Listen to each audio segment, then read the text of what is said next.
Welcome back two plus education. मैं हूं doctor Swati चवर और हम यहाँ कर रहे हैं क्लास 11 की माइक्रो इकोनॉमिक सीरीज, जिसका फर्स्ट चैप्टर इंट्रोडक्शन हम ऑलरेडी कर चुके हैं, जिसकी लिंक आपको डिस्क्रिप्शन और आई बटन में मिल जाएगी। होप वो चैप्टर आपको अच्छी तरह से समझ में आ गया होगा। इन केस आपको अगर 11th में बहुत अच्छे मार्क्स स्कोर करने हैं, डेफिनेटली नोट्स या एडिशनल मटेरियल की जरूरत पड़ती है। तो अगर आपको इस तरीके का कोई नोट्स या मटेरियल चाहिए, so you can mention it into comment box as well as you can follow me on Instagram account. आप मुझे डीएम करें, मैं डेफिनेटली आपको रिस्पॉन्ड करूंगी and I will provide you notes. आज हम करने वाले हैं chapter number 2 which is actually unit number 2 of microeconomics, जिसमें कंबाइंड चैप्टर है that is consumer's equilibrium and demand. हम इसका पहला पार्ट करेंगे दैट इज कंज्यूमर्स इक्विलिब्रियम। तो चलिए शुरू करते हैं। कंज्यूमर्स इक्विलिब्रियम, सबसे पहले तो ये समझना होगा कि कंज्यूमर क्या है और इक्विलिब्रियम क्या है। ठीक है, तो शुरू करते हैं पहले कंज्यूमर से कि कंज्यूमर क्या होता है। A consumer is one who buys goods and services for satisfaction of wants। देखिए, कंज्यूमर वो पर्सन है जो किसी गुड या सर्विसेज को कंज्यूम करता है अपनी वांट्स को सेटिस्फाई करने के लिए। ठीक है, अब यहाँ गुड्स की बात करें तो कोई भी टैंजिबल थिंग जो हमें दिखाई देती है, जो हम कंज्यूम करते हैं या यूज करते हैं। सर्विसेज भी इसमें आ जाएंगी, चाहे वो से बैंकिंग सर्विसेज हो या आप कोई ओला टैक्सी बुक करते हैं तो उसकी सर्विसेज हो। इस तरीके की कोई भी सर्विस भी जो कंजम्पशन की कैटेगरी में आती है, और हम इसीलिए ऐसे पर्सन को जो इस तरीके की सर्विसेज यूज करते हैं या गुड्स यूज करते हैं, हम उसको कंज्यूमर की डेफिनेशन में इंक्लूड करते हैं। अब बात यह आती है कि कंज्यूमर चीजों को क्यों कंज्यूम करता है। सो डेफिनेटली कंज्यूमर अपनी वांट्स को सेटिस्फाई करने के लिए चीजों को कंज्यूम करता है, मे बी सर्विसेज और मे बी गुड्स। ठीक है, तो अब बात करते हैं कि कंजम्पशन ऐसा क्या होता है जिससे कंज्यूमर गुड्स को कंज्यूम करने से उसकी जो इच्छाएं हैं, जो वांट्स हैं, वो सेटिस्फाई हो जाती हैं। इसका रीजन ये है कि उसको, उस पर्सन को, उस कंज्यूमर को उस पर्टिकुलर सर्विस से या गुड्स से मिलती है यूटिलिटी। ठीक है, यूटिलिटी मतलब हम हिंदी में बोलते हैं कि वो कितनी उपयोगी है, वो चीज आपके लिए कितनी यूजफुल है। ठीक है, सो utility is basically want satisfying power of a commodity. Want satisfying power यानी कि किसी पर्सन की किसी इच्छा को पूरा करने के लिए जो गुड अवेलेबल है या सर्विस अवेलेबल है, उसको हम कहते हैं यूटिलिटी। अब समझना ये है कि क्या यूटिलिटी सब्जेक्टिव होती है या ऑब्जेक्टिव। थोड़ा सा कंफ्यूजिंग वर्ड लगता है कि सब्जेक्टिव क्या है और ऑब्जेक्टिव क्या है। सब्जेक्टिव का मतलब ये होता है कि ये क्या पर्सन पे डिपेंड करता है, और ऑब्जेक्टिव का मतलब होता है कि क्या यूटिलिटी उस ऑब्जेक्ट में है। देखिए, मैं इसको और बेटर क्लियर करती हूँ आपको एक एग्जांपल के थ्रू। जैसे मान लीजिए पर्सन ए है और पर्सन बी है। Person A is very fond of ice creams, but person B को on the other hand ice creams बिल्कुल पसंद नहीं है। तो सेम आइसक्रीम पर्सन ए को बहुत ज्यादा यूटिलिटी देगी, लेकिन पर्सन बी को बिल्कुल भी यूटिलिटी नहीं देगी। क्यों?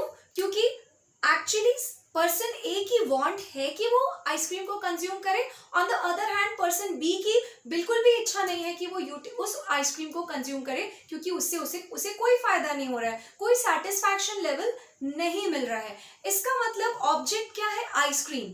तो यूटिलिटी ऑब्जेक्टिव नहीं होता, रादर सब्जेक्टिव होता है। मतलब it depends on the subject, उस ए या बी पर्सन पे डिपेंड करता है कि उसे यूटिलिटी उस चीज से मिल रही है या नहीं मिल रही है। ठीक है, होप ये चीज आपको समझ में आई होगी। So utility is what want satisfying power of a commodity which is subjective not objective. मतलब ये पर्सन पे डिपेंड करती है। अब how to measure a utility. अब हमें ये समझना है कि यूटिलिटी, ये तो समझ में आ गया कि वांट सेटिस्फाइंग पावर है, लेकिन हम इसको मेजर कैसे करें, कैसे समझ में आएगा कि एक कंज्यूमर जो है वो कब इक्विलिब्रियम में है। इक्विलिब्रियम एक ऐसी सिचुएशन होती है जहां पर्सन मैक्सिमम सेटिस्फैक्शन गेन कर लेता है और उसके आगे पर्टिकुलर चीज को कंज्यूम करने की उसकी इच्छा और नहीं होती है, क्योंकि उसको मैक्सिमम सेटिस्फैक्शन मिल चुका होता है। ठीक है, पर अब हम कैसे जज करें या हम इस क्राइटेरिया को कैसे समझें, तो उसके लिए दो अप्रोच डेवलप की गई है। One is cardinal approach and second is ordinal approach.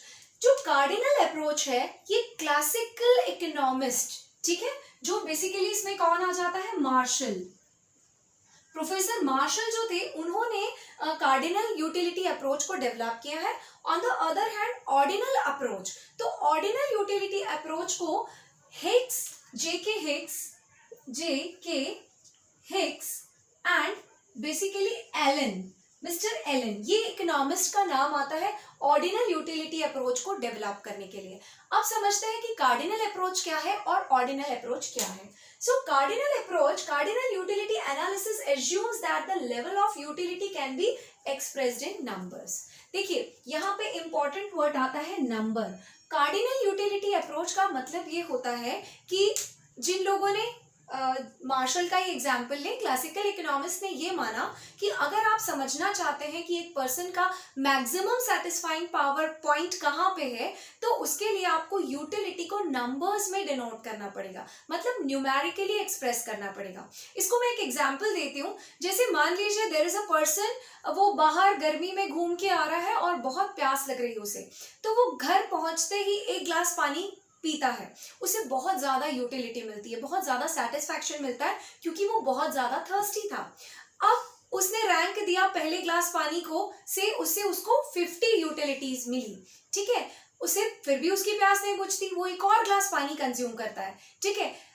क्योंकि पहली ग्लास से थोड़ी कम हो गई थी प्यास, तो मे बी सेकेंड ग्लास से उसको 30 यूटिलिटीज मिलती है, 30 यूटिलिटीज मिलती है। तो ये जो अप्रोच है समझने का, जिसमें हमने यूटिलिटी को या सेटिस्फैक्शन को हमने क्या किया, नंबर दे दिया। तो जिस तरीके से हमने नंबर दिया वो अप्रोच किस में आएगा, कार्डिनल अप्रोच में। मतलब क्लासिकल इकोनॉमिस्ट जिसमें मार्शल बेसिकली इनका नाम आता है, गोसेन का नाम आता है, तो इन्होंने ये माना कि अगर आप यूटिलिटी को जज करना चाहते हैं, समझना चाहते हैं, तो आप उसको नंबर दीजिए so that you can better understand it. Basically this is a psychological phenomena और हम इसको नंबर्स में कैलकुलेट नहीं कर सकते। अगर आप भी सोचेंगे तो आपको भी यही लगेगा कि आप अपने सेटिस्फैक्शन को, विच इज अ फीलिंग, उसको नंबर कैसे दे सकते हैं। हो सकता है सेम लेवल ऑफ सेटिस्फैक्शन को मैं 100 नंबर दूं और कोई और उसको 200 या 50 नंबर दे, तो this is little bit difficult, but still people have given this concept so that they can better understand it. अब बात करते हैं ऑर्डिनल यूटिलिटी और ये कैसे इससे अलग है। अब जैसे कि मैंने आपको बताया, दिस इज साइकोलॉजिकल फिनोमिना, तो कुछ इकोनॉमिस्ट का मानना है कि एक फीलिंग है और इसलिए हम इसको नंबर्स नहीं दे सकते, rather we can give our preference rank. मतलब कि अगर मैं ये कहूं कि मैंने 4 बनानास खरीदे और 2 एप्पल्स खरीदे, और मैं कहती हूँ कि मैंने 6 बनानास और 2 एप्पल खरीदे, तो इसमें से मुझे सेकेंड बंडल में ज्यादा यूटिलिटी मिलेगी, फाइन।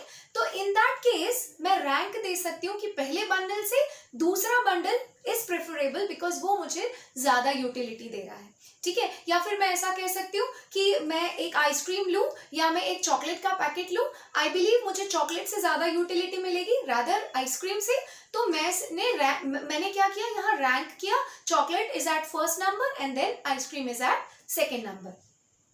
कार्डिनल यूटिलिटी के बारे में एक चीज मैं आपको और बताना चाहूंगी कि मार्शल ने इसको मेजर एज, मार्शल का कहना यह है कि हम इसको नंबर्स में कैलकुलेट कर सकते हैं, तो मार्शल ने इसको एक यूनिट, इसको मेजर करने के लिए एक यूनिट दिया जिसको हम बोलते हैं यूटिल्स।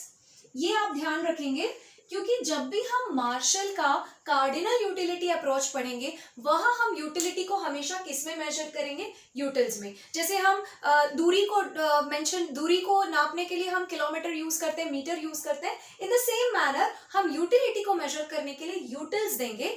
ये एक इमेजिनरी यूनिट बनाया गया है थ्रू मार्शल। तो अब देखते हैं कि कार्डिनल यूटिलिटी के अंदर क्या चीजें आती हैं और हम किस तरीके से यूटिलिटी को मेजर करते हैं। कंज्यूमर्स इक्विलिब्रियम के फिनोमेना को समझने के लिए हम इस पूरी थ्योरी को 2 हिस्सों में डिवाइड करेंगे। पहला है कार्डिनल यूटिलिटी अप्रोच और दूसरा आता है ऑर्डिनल यूटिलिटी अप्रोच। तो पहले शुरू करते हैं कार्डिनल यूटिलिटी अप्रोच से। कार्डिनल यूटिलिटी अप्रोच में चीजों को समझने के लिए हमें ये जानना पड़ेगा कि टोटल यूटिलिटी क्या होती है और मार्जिनल यूटिलिटी क्या होती है। देखिए मैं एक एग्जांपल से आपको समझाती हूँ।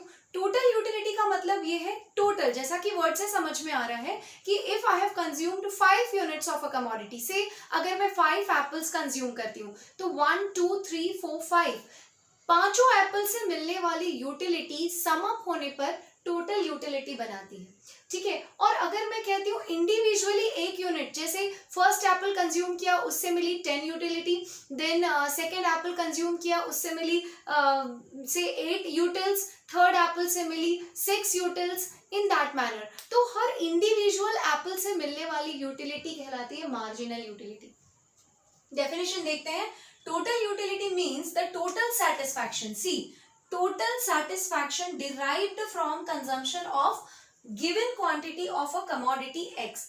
एक्स यहाँ लिया है, हम एक्स की जगह हम एप्पल ले सकते हैं। तो अगर हमने 5 एप्पल्स कंज्यूम किए हैं तो जितने भी एप्पल्स, हर इंडिविजुअल 1 2 3 4 5 सारे एप्पल से मिलने वाली यूटिलिटी को जब हम एड ऑन कर देते हैं तो वो बन जाती है टोटल यूटिलिटी।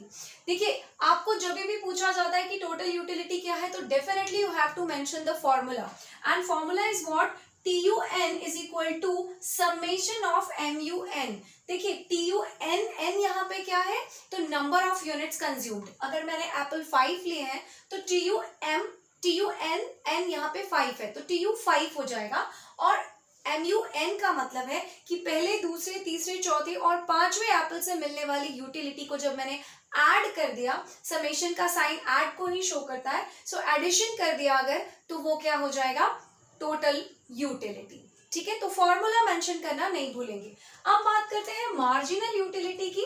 तो मार्जिनल यूटिलिटी क्या होती है? Marginal utility can be defined as the additional to the total utility of a consuming one more unit of a commodity. कहने का मतलब कि अगर मैं एक और यूनिट कंज्यूम करती हूँ, से मैंने जैसे 5 का एग्जाम्पल लिया, मैं यहाँ पे कुछ एग्जाम्पल लेकर के आपको बता देती हूँ। से यूनिट्स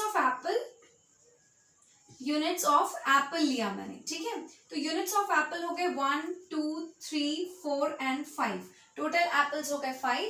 यहाँ पे लेते हैं हम MU और यहाँ लेते हैं TU, ठीक है। तो MU एंड TU, चलिए देखते हैं। पहले एप्पल से मुझे मिली यूटिलिटी से 10, दूसरे से मिली 8, तीसरे से मिली 6, देन 4 एंड देन से 2, ये मुझे मिली इंडिविजुअली। देखिए समझिएगा MU और TU का डिफरेंस। यहाँ मैं फर्स्ट एप्पल की बात कर रही हूँ और यहाँ सेकेंड एप्पल की बात कर रही हूँ। थर्ड एप्पल मतलब इंडिविजुअल एप्पल से मिलने वाली यूटिलिटी की बात कर रही हूँ। और हर बार additional unit, one more apple if I consume, तो जो एडिशनल यूटिलिटी होती है वो क्या हो जाती है, marginal utility. On the other hand total utility is summation of MU। जैसे पहले एप्पल को कंज्यूम करके मुझे कितनी यूटिलिटी मिली, 10। लेकिन अगर मैं कहूँ दूसरे एप्पल से और 2 एप्पल से, 2 अलग अलग टर्म है, इफ आई से कि मुझे सेकेंड एप्पल से कितनी यूटिलिटी मिली, तब वो होगा MU। लेकिन अगर मैं कहूँ कि मुझे 2 एप्पल से, मतलब दोनों एप्पल से कितनी यूटिलिटी मिली, then it will be 10 + 8, that will be 18। Getting my point? अगर मैं कहती हूँ थर्ड यूनिट से मुझे कितनी, थर्ड एप्पल से मुझे कितनी यूटिलिटी मिली, that is 6, that will be MU। Third apple से, इंडिविजुअल थर्ड एप्पल से मुझे कितनी यूटिलिटी मिली, वो उसकी MU हो जाएगी, मार्जिनल यूटिलिटी हो जाएगी। लेकिन अगर मैं कहती हूँ कि तीनों एप्पल से, 3 एप्पल से मुझे कितनी यूटिलिटी मिली, मतलब पहला, दूसरा और तीसरा, तीनों को ऐड किया अगेन, सो 10 + 18 + 6, तो 18 + 6 कितना हो गया, 24, ठीक है। अब अगर मैं यही चीज कहती हूँ कि फिर एक और एप्पल ऐड किया, फोर्थ एप्पल से मिली 4 यूटिल्स एंड चारों एप्पल से मिलाकर कितनी मिली, तो हो जाएगा 28 यूटिल्स। फाइन। फिफ्थ एप्पल से मुझे कितनी मिल रही है, तो marginal utility of fifth Apple is 2 utils. लेकिन अगर मैं कहती हूँ कि पांचों एप्पल से मिलने वाली टोटल यूटिलिटी क्या थी, I need to add on, मतलब 5 एप्पल से मिलने वाली टोटल यूटिलिटी हो जाएगी 30, लेकिन फिफ्थ एप्पल की मार्जिनल यूटिलिटी रहेगी 2, ठीक है। तो आपको जब भी मार्जिनल यूटिलिटी या टोटल यूटिलिटी पूछा जाता है, दिस इज द डेफिनेशन, और इस डेफिनेशन के साथ फॉर्मूला मेंशन करना नहीं भूलेंगे। देखिए थोड़ा सा रिलेशन समझते हैं TU और MU का। तो यहाँ पे TU मैंने क्या किया, MU को ऐड किया तो बन गया TU, जो ये फॉर्मूला मैंने आपको बताया था, ठीक है। अब इसी क्राइटेरिया में मैं ये वाला फॉर्मूला लगाने की कोशिश करती हूँ, TUN = TUN - TUN-1। MU हमें पता है कि मार्जिनल यूटिलिटी है, N मतलब number of units, and TUN - TUN-1। अब देखिए इन केस मैं लेती हूं कि marginal utility of fourth Apple, ठीक है, एग्जाम्पल के लिए मैंने लिया marginal utility of fourth Apple. अब मुझे क्या करना है, TUN, तो TUN minus TUN minus 1। Fourth Apple में TU कितना था मेरा, TU fourth minus TU 4 minus 1। अब देखिए मार्जिनल यूटिलिटी निकालनी है फोर्थ यूनिट की, TU 4 मेरे पास है 28 और TUN कितना है मेरे पास, मतलब थर्ड, 4 माइनस 1 मतलब एक पहले वाला, सो 24। अगर आप देखेंगे तो क्या आया, MU4 क्या आता है मेरा, 4 यूटिल्स, फाइन, ये आ गया आपका 4 यूटिल्स। मतलब आपको क्या करना है, हर एक एडिशनल टोटल यूटिलिटी को पहले वाली यूटिलिटी से माइनस करना है। जैसे अगर आप 30 माइनस 28 करेंगे तो क्या आ जाएगा, 2 यूटिल्स, 28 माइनस 24 करेंगे 4 यूटिल्स, 24 माइनस 18 करेंगे 6 utils. In that manner you will get, अब देखिए 24 माइनस 18 करेंगे 8 यूटिल्स, सॉरी 6 यूटिल्स, 18 माइनस 10 करेंगे 8 यूटिल्स। अब 10 के पहले कोई भी यूटिलिटी नहीं थी, तो 10 माइनस 0 दैट मीन्स 10 यूटिल्स। तो TU निकालने के लिए हम MU को ऐड करेंगे और MU दिया है और हमें TU दिया है और हमें MU निकालना है, तो हम सबट्रैक्ट करते चले जाएंगे। One more formula is there for MU, that is change in TU upon change in number of units। अगर आपको अगले यूनिट की बात नहीं कर रहा है, इनफैक्ट 2 या 3 यूनिट के बारे में एक साथ इंफॉर्मेशन मिली है, तो हम del TU upon del Q, del मतलब delta which reflects change in the total utility upon change in the number of units। तो 1 मार्क क्वेश्चन के लिए इस तरीके के फॉर्मूलाज भी पूछे जा सकते हैं, ये आपको याद रखना जरूरी है। होप आपको TU और MU कॉन्सेप्ट समझ में आया होगा। इस वीडियो को यहीं रोकते हैं, नेक्स्ट वीडियो में मैं आपके लिए लेकर आने वाली हूँ इनका relationship and law of DMU। So stay tuned, bye.